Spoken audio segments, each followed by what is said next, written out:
Reducing construction cost does not have to mean choosing the cheapest material for every part of the house. Some of the strongest savings come from the floor plan, the building shape, the timing of decisions, and the number of details the construction team needs to execute. A simpler roof can save more than downgrading a visible finish. A flexible room can remove the need for an additional room. Or an early material decision can prevent demolition, replacement, and rush purchases later. Hi, I'm Architect Pia, a licensed architect from the Philippines. In this video, I'll show you 7 practical ways to reduce construction costs without creating problems that the homeowner will need to repair or work around later. Imagine your family whose initial house plan is already beyond the available budget. You begin removing items at random. The waterproofing allowance is removed. Several windows are replaced with the cheapest available option. The storage is removed, but the project still has a complicated shape,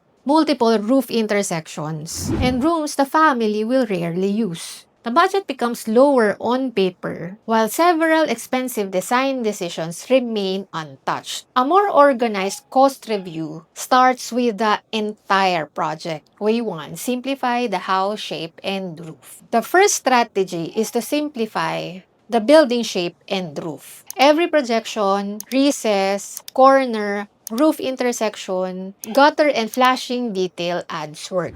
Consider 2 houses with similar usable floor areas. The first has several wall projections and roof valleys. The second has a more compact footprint and a clearer and cleaner roof shape. The second house may require fewer exterior wall sections, roof connections, gutters, and waterproofing details, while more corners can mean additional setting out, masonry, plastering, paint, sealant, and labor. Complicated roof forms may create more cutting, material wastage, flashing, drainage points, and maintenance areas. A simple building form can still have character. Proportion, windows, shading, material placement, and landscape can create a strong exterior without relying on several projections and roof intersections. So make sure to compare the usable area with the exterior wall length and roof complexity. Remove corners and features that do not improve the room's climate response or daily use. Way 2. Prioritize daily spaces and use flexible rooms. The second strategy is to prioritize the spaces the household will use regularly. Every additional rooms creates additional wall, doors, finishes, electrical points, lighting, ventilation, and maintenance. Picture your family requesting a guest room, office, study room, formal receiving area. After reviewing your weekly routine, you combine the guest room and the office. The study area becomes part of the family area with proper storage and lighting. The house keeps the functions the family needs while reducing the number of separate rooms. Start by listing which rooms will be used every week, every day, and just a few times each year. A guest room may function as an office, a dining area may support homework, a family room can include a quiet work corner when noise and privacy are addressed. Flexible planning should still respect the household's routines. A multi-generational family, a work-from-home setup, or different sleep schedules may require more space separation. Before adding a room, make sure to ask how often it will be used, what furniture it needs, and whether another space can support the same activity. Way 3. Coordinate wet areas and service routes. The third strategy is to coordinate bathrooms, kitchens, laundry areas, and building services early. Shorter and clearer routes may reduce pipes, fittings, supports, openings, and site coordination. Consider a 2-story house where an upstairs bathroom is placed near the plumbing zone below. The kitchen, laundry, and service area also follow a clear utility route. The team has fewer long pipe runs, crossing unrelated rooms. Compatible wet areas can sometimes share nearby service paths. So stacking selected bathrooms may simplify vertical plumbing. Electrical panels, air conditioning lines, drainage, water tanks, and pumps also benefit from clear coordination. The room layout still needs to support privacy, ventilation, access, and daily routines. A service route should also support the architecture rather than create an awkward house. Ask the design team to show where the main plumbing, electrical, drainage, and air conditioning routes will travel. Long detours and difficult crossings deserve review before construction. Way 4. Use standard sizes and readily available materials. The fourth strategy is to use practical sizes and materials that are readily available. Custom sizes and uncommon products may create additional fabrication, cutting, waiting time, and replacement difficulty. Imagine you are a homeowner selecting an imported tile with a long lead time. Several pieces arrive damaged, replacement stock is unavailable, and the construction team waits for another shipment. The purchase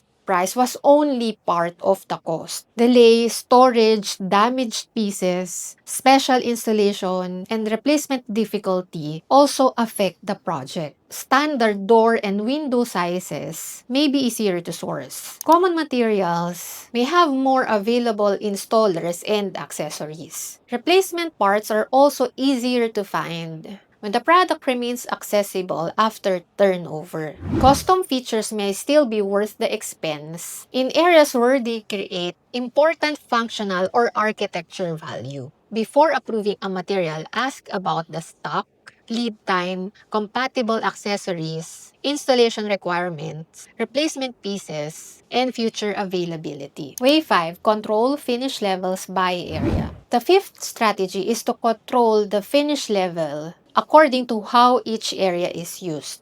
The entire house does not need the same amount of decorative detail or the same finish price. Picture your family planning to use an expensive accent tile across several bathroom walls. A revised scheme keeps a durable base tile and limits the accent to a smaller focal area. The visual idea remains clear while the required quantity and installation work decrease. Upgraded finishes can be concentrated in the entrance, living area, kitchen, or other spaces that matter most for the family. Bedrooms, service spaces, storage areas, and utility rooms may use simpler finishes that remain suitable and durable. A limited accent can create a stronger visual impact than repeating an expensive material everywhere. Lighting, proportion, color coordination, and careful detailing can also improve the appearance of affordable finishes. Protect the hidden performance items. What are those? Waterproofing, drainage,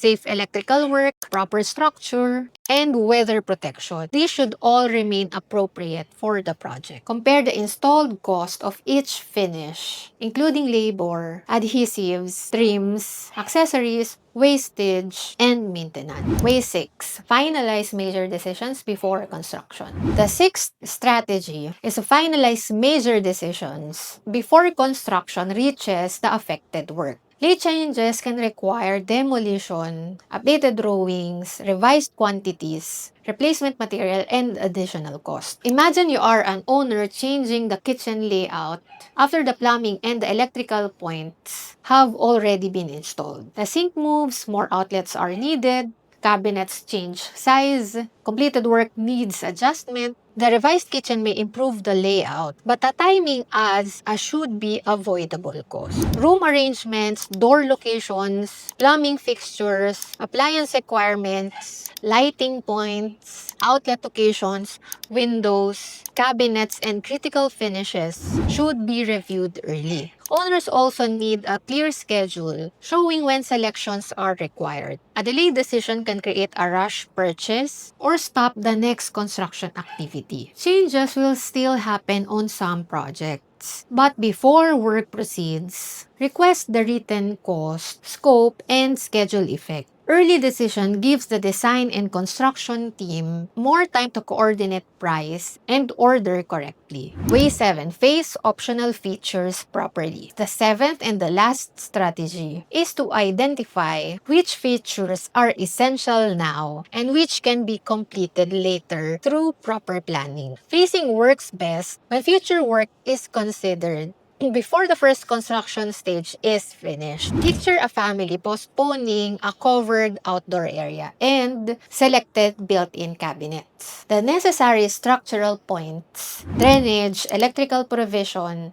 and wall measurements are considered during the first phase. Future work can connect with fewer disruptions because it was clear in the first phase. Essential structure, waterproofing, drainage, safety systems, and weather protection should be completed properly. Optional cabinets, decorative panels, landscape features, selected rooms, or secondary outdoor areas may be planned or built later. A future extension may require structural review during the first phase. Electrical, plumbing, and drainage provisions may also need to be installed before walls and floors are completed. Temporary unfinished areas need to remain safe, secure, and protected from the weather. Create a written list for the current phase and the future phase. Make sure to ask what needs to be prepared now so later work can connect without unnecessary demolition. Let's return to the initial house plan that exceeded the budget.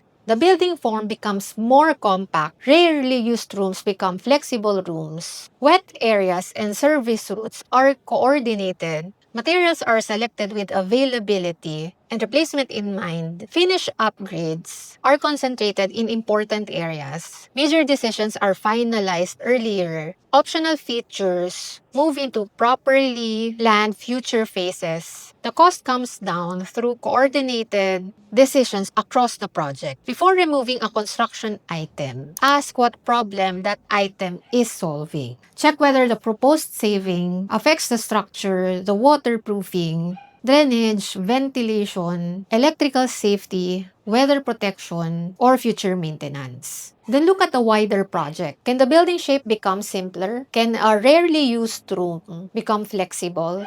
Can service routes become shorter? Can finish upgrades be concentrated in fewer areas? Can optional features move into a planned future phase? Those questions can reduce cost while keeping the house aligned with the family's priorities. If you're still matching your desired house size, finish level, timeline, and available budget, the build cost readiness can help you identify where the project needs adjustment before major decision or construction commitments are made. You can find the details in the link in the description. And don't forget to leave a comment with the area where you are currently trying to reduce cost. It could be the floor area, the finishes, the room count, the structure, or the project facing. Don't forget to like and subscribe for more practical guidance from a licensed architect before you start building.